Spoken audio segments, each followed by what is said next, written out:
Restaurants mogen weer gasten ontvangen en in de Zeeuwse gemeentes wordt meer samengewerkt op links tussen de PvdA en GroenLinks. Maar er gebeurde meer deze week. Een overzicht van dag tot dag. Alle grote carnavalsoptochten in Zeeland gaan dit jaar opnieuw niet door vanwege corona. De Zeeuwse burgemeesters hebben de carnavalsverenigingen gevraagd om alvast na te denken over alternatieven. Het is het derde jaar dat er met carnaval geen grote optochten gehouden kunnen worden. 2020 was de harde wind de oorzaak en daarna de coronacrisis. De verenigingen zijn teleurgesteld over het besluit, want je zal maar Prins Carnaval zijn, zonder praalwagens. Prins Carnaval zijn is sowieso een eer natuurlijk om te mogen doen. Maar wat betreft die optocht, ja, dat is natuurlijk verschrikkelijk. Dat kan je jezelf eigenlijk bijna niet voorstellen. Je kan het je eigenlijk al niet voorstellen dat je 1 jaar geen optocht hebt. Maar 3 jaar na elkaar, dat is echt onvoorstelbaar. Maar bij de beterkoppen in Sas van Gent gaan ze niet bij de pakken neerzitten en denken ze al na over alternatieven. Ja, geloof het ook. Wat weten we nog niet exact, want we wachten eigenlijk op een soort routekaart naar eind februari toe. Maar dat we iets gaan doen, dat is 100% zeker. De veiligheidsregio Zeeland gaat op korte termijn op zoek naar alternatieven voor de fitheidstest. Daarmee reageren ze op de zorgen onder brandweervrijwilligers die een onderdeel van de test te gevaarlijk vonden. Sommigen weigerden zelfs om de test te doen, waarbij ze rennend over een bewegende trap moesten. Hierbij gebeurden de afgelopen jaren meerdere ongelukken. De veiligheidsregio gaat nu op zoek naar veiligere alternatieven. De coronadrukte in de Zeeuwse ziekenhuizen is flink afgenomen. Waren er in december nog 66 coronapatiënten opgenomen. Deze week waren dat er 20. Maar daarmee zijn de problemen nog niet voorbij. Want nooit eerder zaten er zoveel medewerkers ziek thuis. En dat heeft opnieuw gevolgen voor de ziekenhuiszorg. De corona-afdeling van ziekenhuis ADRZ. Er is nog maar 1 patiëntenkamer nodig voor de COVID-patiënten. De topdrukte van vorige maand is achter de rug. Heerlijk, heerlijk. Ja, echt. Nu is het weer bijna als van oud. Dus het is echt fijn om weer zo te werken. De Zeeuwse ziekenhuizen hebben de afgelopen 2 maanden de heftigste coronagolf ooit beleefd. Nu is de extreme drukte voorbij en is er weer meer ruimte voor gewone zorg. We zijn eigenlijk weer bijna terug op het normale niveau als het gaat om de operatiekamers. Ik denk dat we nu ongeveer op 75% zitten. En vanaf aanstaande maandag draaien we weer eigenlijk het normale schema. Dus dat wil zeggen in Vlissingen 3 kamers en in Goes 5 kamers. Dan zitten jullie weer op 100%. Dan zitten we weer op 100%. Hetzelfde beeld in ziekenhuis Zorgzaam in Terneuzen. Ook hier wordt de reguliere zorg zoveel mogelijk opgepakt. De operatiecapaciteit zit nu op 90%. We werken heel hard om zoveel mogelijk patiënten te helpen.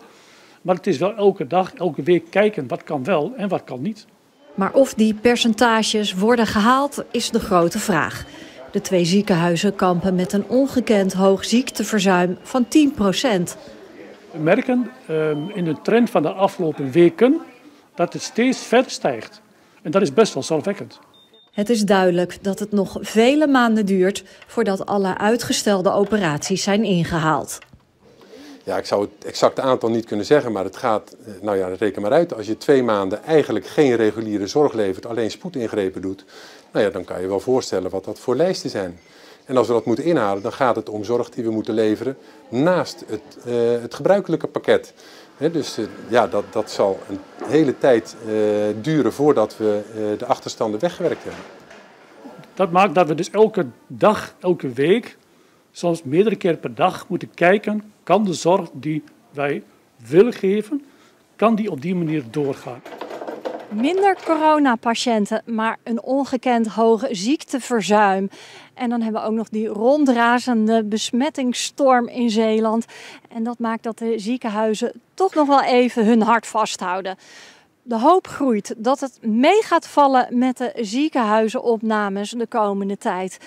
Maar het blijven toch nog wel even spannende weken. Basisscholen zijn blij met de versoepeling van de quarantaineregels. Nu moeten klassen niet meer naar huis zodra er 3 of meer klasgenoten besmet zijn. De Zeeuwse koepel van basisscholen is niet bang dat de versoepeling leidt tot fors meer besmettingen. Er lopen nu ook al kinderen op school rond die geen klachten heeft, maar wel besmet zijn. Dat weet je niet, dat weet je pas nadat je een test doet. Dat weten we ook nu al, dat er nu ook al kinderen rondlopen. Dus aan de ene kant denken we ook wel, jongens, laat het maar even uitrazen, dan zijn we er vanaf. Maar Van Kampen maakt zich wel zorgen over het personeel. Er is in Zeeland amper vervanging voor zieke leraren en de groep is kwetsbaarder. We zijn wat ouder. Gelukkig zijn de meeste personeelsleden in het onderwijs hebben 2 vaccinaties gehad en de booster. Dus mochten ze ziek worden, dan worden ze in ieder geval minder ziek. En de kans dat ze dan in het ziekenhuis komen is heel klein. Maar ja, het blijft toch een zorg. Na weer een verplichte sluiting was daar het geroezemoes en het gerinkel van glazen en kopjes weer terug in de cafés en restaurants. En ook op de scholen was het weer drukker. Het was goed te merken dat het kabinet een pakket aan versoepelingen had afgekondigd. Personeel van het koffiepand in Middelburg stond te trappelen om het restaurant vandaag weer helemaal te openen. Na weken van alleen koffie to go werd het servies weer uit de kast gehaald. En de eerste klanten werden met een brede glimlach ontvangen. Ja, super fijn natuurlijk dat we de gasten weer kunnen ontvangen binnen. Ja, we zijn helemaal door het dolle. Het is heel anders dan met afhaal. Het is wat drukker, wat gezelliger. De sfeer, het is echt, ja, we zijn heel blij ermee. Rustig opstarten was er vandaag niet bij, want het was rond het middaguur meteen druk. En de komende tijd zal dat niet veranderen. Nou, er zijn nog hier en daar wat plekjes, maar de reserveringen die stromen binnen. En ja, het is gezellig druk. Zo enthousiast als ze zijn in de restaurants, zo'n bittere pil is het voor ondernemers van nachtclubs. Iets verderop moet Schuttershof bijvoorbeeld om 10 uur al sluiten. En dat vinden ze te vroeg. Daarom blijven ze nog maar helemaal dicht. Ik denk dat we gewoon lekker gaan wachten tot zeg maar het nachtgedeelte of de sluitingstijd wordt verruimd. En de 1,5 meter en dat het verplichte zitten wegvalt. Het nachtleven is 96 weken dicht. Ik laat het gewoon over me heen komen en druk maken heeft geen zin meer. Dat is al dat stadium zijn we al voorbij. Het is lastig, maar we houden het nog wel vol. Door de versoepeling van de quarantaineregels kunnen vanaf vandaag weer meer middelbare scholieren naar school. Zo mogen klassen met 3 of meer besmettingen gewoon weer les volgen. Een school functioneert natuurlijk het beste als iedereen ook naar school komt, dus wij zijn super blij. Grote verandering van de versoepeling. Leerling en docent hoeven nu niet meer in quarantaine na contact met iemand die positief is. Wel moeten ze zelftesten uitvoeren. Maar dat blijft ingewikkeld. Want we hebben natuurlijk nooit echt grip op de situatie. Je mag een collega of een leerling niet vragen of hij of zij test. Je mag al helemaal niet vragen wat de testuitslag was. Dus wij moeten in groot vertrouwen op elkaar moeten wij dit werk doen. En het pakket met de nieuwe coronamaatregelen geldt in principe voor 6 weken. Over 3 weken volgt er volgens het kabinet een nieuw weegmoment. Bij de rechtbank in Breda is tegen een 56-jarige man een gevangenisstraf van 6 jaar geëist voor cocaïnehandel.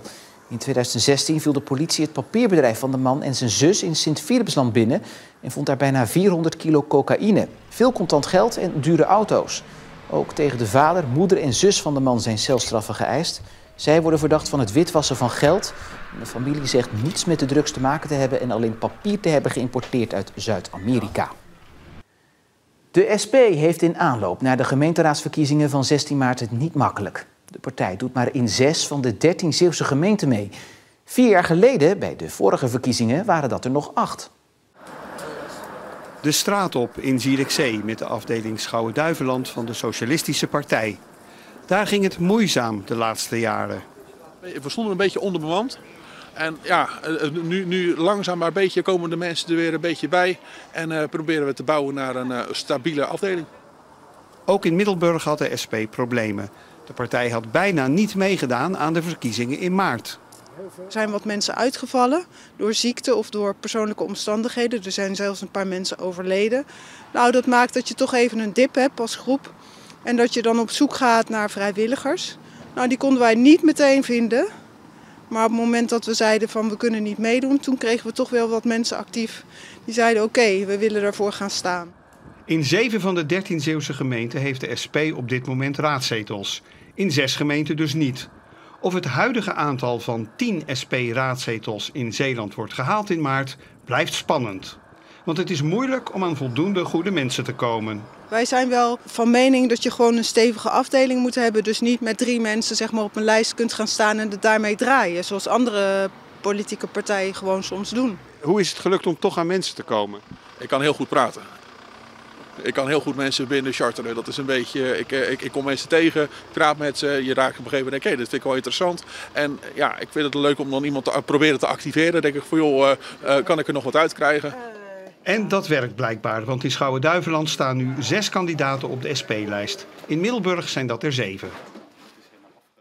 En dat de SP moeite heeft met het vinden van nieuwe kandidaten heeft verschillende oorzaken, zegt politiek verslaggever Marcel de Crane. Ten eerste legt de SP de lat heel hoog. Kijk, de SP is een activistische partij en die willen niet alleen in de raad zitten. Je hoorde het Sylvia Tuinder uit Middelburg net zeggen. Maar die willen ook de straat op. Die willen actie voeren. Die willen mensen overtuigen. Ja, en daar heb je gewoon een flinke groep voor nodig. Een flinke club die dat gaat doen.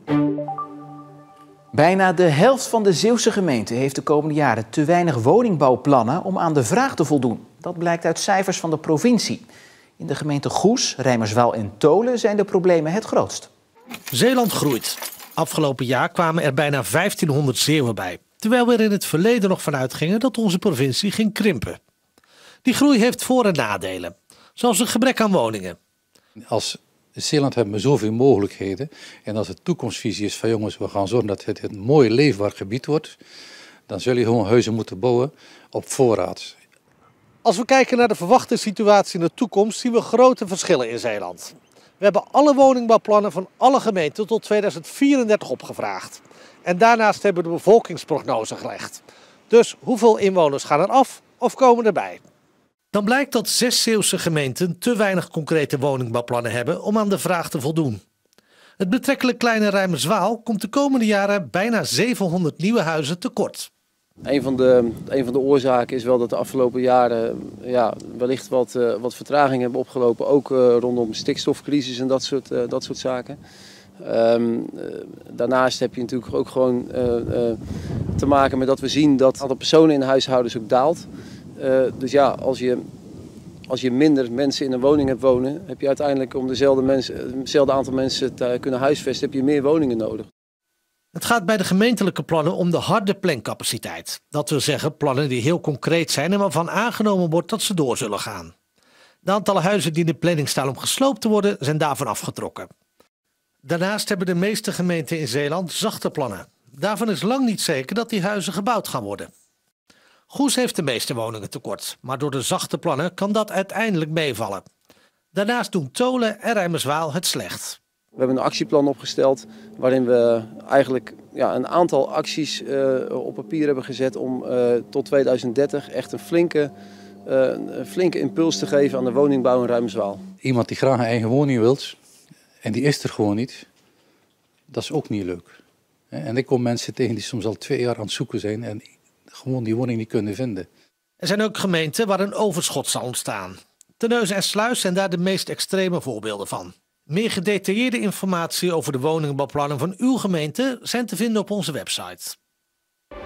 De gemeente Veren moet op zoek naar een nieuwe burgemeester. Rob van der Zwaag houdt het na ruim 16 jaar voor gezien, omdat hij tijd vindt voor een nieuwe uitdaging. Hij blijft wel totdat er een nieuwe opvolger is gevonden. Door de vergrijzing is er een schreeuwend tekort aan ijsmeesters. Na een oproep hebben zich in Zeeland nu 9 mensen gemeld, waaronder ook een Vlaming. Ik ben altijd iets schaatsfanaat geweest. Ook mijn grootvader veel geschaatst. Heeft ook de toertocht zelf, Sluisbrug-Sluis, ook 2 keer uitgereden. En die verhalen van vroeger, dat hij dat deed en hoe koud en hoe tof dat hij dat eigenlijk vond. En die interesse dat wakkerde me dan wel aan als voor te schaatsen als ik klein was. En of Tom verbaasd is dat hij de enige Belg is tussen de ijsmeesters? Ik kan niet zeggen dat ik echt verschoten was. Omdat ik weet dat de schaatscultuur in België niet echt zo groot is als in Nederland. Maar dat ik de enige ben, vind ik wel tof van. En nog altijd kunnen mensen zich bij de Schaatsbond melden als ze ijsmeester in Zeeland willen worden. Wat landelijk vooralsnog niet echt van de grond lijkt te komen, lukt in een aantal Zeeuwse gemeenten wel. Een verregaande samenwerking tussen de partijen PvdA en GroenLinks. Deden de partijen bij de vorige gemeenteraadsverkiezingen in 2 Zeeuwse gemeenten samen mee, is dat nu in 5 gemeenten het geval. En samen kunnen ze een factor van betekenis worden bij de coalitievormingen. GroenLinks en de Partij van de Arbeid weten elkaar meer en meer te vinden, ook in Zeeland. In Veren en Tholen werkten de partijen al samen. Middelburg, Goes en Noord-Beverland komen daar nu bij. In de overige 8 Zeeuwse gemeenten wordt niet zo'n samenwerking aangegaan. Op Schouwen-Duiveland blijven de partijen dus apart.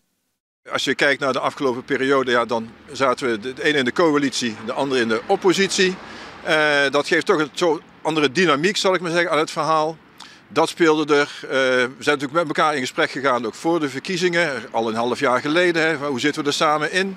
Nou, aan de andere kant bij de PvdA zagen we ook wat beweging in de zin rond de lijsttrekker, wat niet helemaal duidelijk was. Dus met wie ga je in gesprek? En toen hebben we eigenlijk gezegd van, joh, laten we vooral samenwerken waar we elkaar kunnen vinden. Maar een fusie, dat is eigenlijk gewoon te ver. In Veren en op Tholen was er al een samenwerking en daar gaan de gemeenten mee door. Op Tholen blijkt de samenwerking een gelukkig huwelijk. Omdat wij afgelopen 4 jaar een prima samenwerking hebben gehad. We delen van alles, we bereiden de raadsvergaderingen samen voor. We hebben een gezamenlijke ledenvergadering. Dat gaat gewoon prima. En dat iets wat goed loopt, moet je niet veranderen. Never change a winning team. Ziet u het nou nog gebeuren dat deze partijen elkaar los gaan laten op Tholen? Wat mij betreft zeer zeker niet. Want het heeft alleen maar een meerwaarde gekregen op die manier zoals wij samenwerken. En ja, sterker nog, ik zou het op prijs stellen dat er landelijk ook veel meer samenwerking plaatsvindt, zelfs tot een fusie toe. Noord-Beverland is een van de gemeenten waar partijen voor het eerst samengaan. En de gemeente is daarbij nog extra bijzonder, want GroenLinks heeft daar nog nooit zelfstandig meegedaan.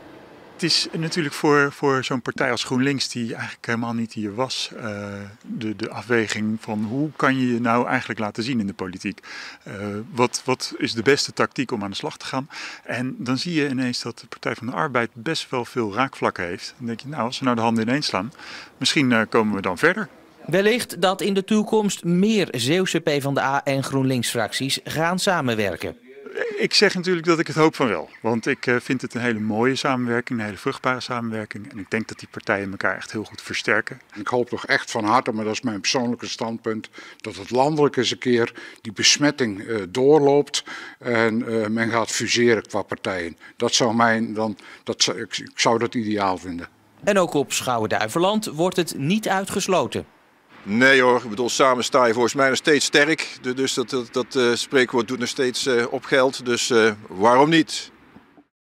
En de Hedwiegepolder wordt eind dit jaar waarschijnlijk al onder water gezet. Dat is eerder dan gepland. Oorspronkelijk was het plan om het eerste water in 2023 het gebied in te laten stromen.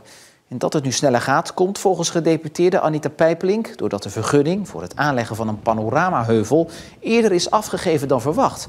De heuvel wordt aangelegd met grond uit de zeedijk. Statenleden vrezen dat na de ontpoldering PFAS-vervuild water het gebied instroomt. Maar volgens de provincie is uitstel van de ontpoldering niet nodig, omdat het ministerie eerder al liet weten dat de PFAS-gehaltes in de Westerschelde de laatste jaren juist afnemen. En zo zijn we weer rond en op zaterdag. Nog een fijne avond en tot morgen.